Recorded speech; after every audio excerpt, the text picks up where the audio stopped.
શું તમે માનશો અગર હું તમને કહું કે આ કચોરી બનાવવા માટે નાય આપણે મેદાની જરૂર છે કે નાય કોઈ પ્રકારની દાળની જરૂર છે કે નાય બટેકા બાફવાની જરૂર છે? એના વગર એકદમ ખસ્તા અને એકદમ ફૂલેલી કચોરીઓ આપણે મિનિટોમાં બનાવી શકીએ છીએ. એ બી એટલી સરસ કચોરી કે જ્યારે બી કોઈ મહેમાન આવ્યા હોય કે કોઈને બી ઘરમાં કચોરી ખાવાની ઈચ્છા થાય, તમે મિનિટોમાં આ કચોરી બનાવીને રેડી કરી શકો છો.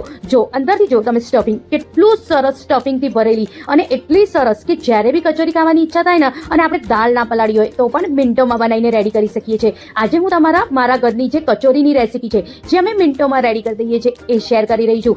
ગમે તો આ રેસીપીને તમે લાઈક શેર કમેન્ટ કરવાનું ના ભૂલતા. તો ચલો જઈએ આપણે રેસીપી તરફ. 1 વાટકી જેટલો ઘઉંનો લોટ લેવાનો છે અને 2 ચમચી જેટલો આપણે ચણાનો લોટ અને 2 ચમચી જેટલો આપણે સૂજી લેવાની છે. 1 ચમચી જેટલું અજવાઈન, આપણે સ્વાદ મુજબ મીઠું એડ કરવાનું છે, થોડું આપણે કોથમીર એડ કરીશું અને 2 ચમચી જેટલું આપણે દેશી ઘી એડ કરવાનું.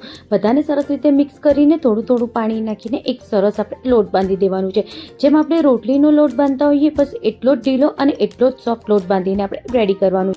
લોટની ઉપર 1 ચમચી જેટલું તેલ નાખવાનું, થોડું મચડીને એને 10 મિનિટ માટે સાઈડમાં મૂકી દેવાનું છે.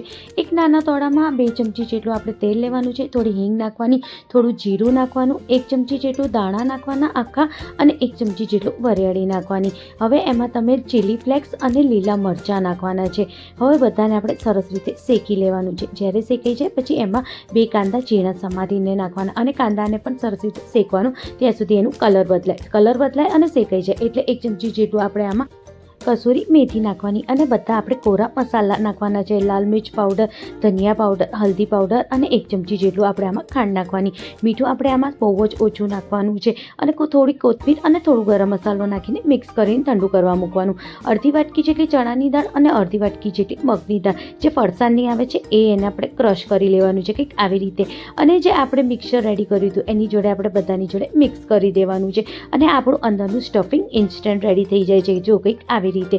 હવે જે લોટ આપણે સાઈડમાં મૂક્યો તો એમાંથી આવા નાના લુવા લેવાના અને આવી રીતે લોટને હાથ ઉપર આપણે ફેલાઈ દેવાનું છે. જેમ આપણે કટોરી બનાવીએ એવી રીતે વચ્ચે આવી રીતે માવો ભરીને અને બરોબર સરખી રીતે દબાઈને ભરવાનું અને બધી બાજુથી સરસ રીતે પેક કરવાનું અને હાથ ઉપર આવી રીતે આપણે દબાઈ દેવાનું છે. સરસ રીતે દબાવવાનું જેથી કચોરી ફૂલે. બસ આવી જ રીતે. હવે સહેજ ગરમ તેલ થાય એટલે આપણે આમાં તળવા મૂકવું.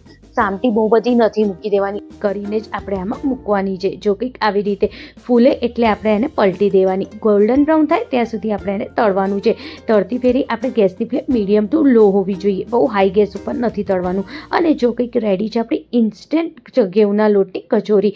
આ કચોરી ખાવામાં બહુ જ ટેસ્ટી છે. એકવાર તો જરૂરથી ટ્રાય કરજો. Thank you.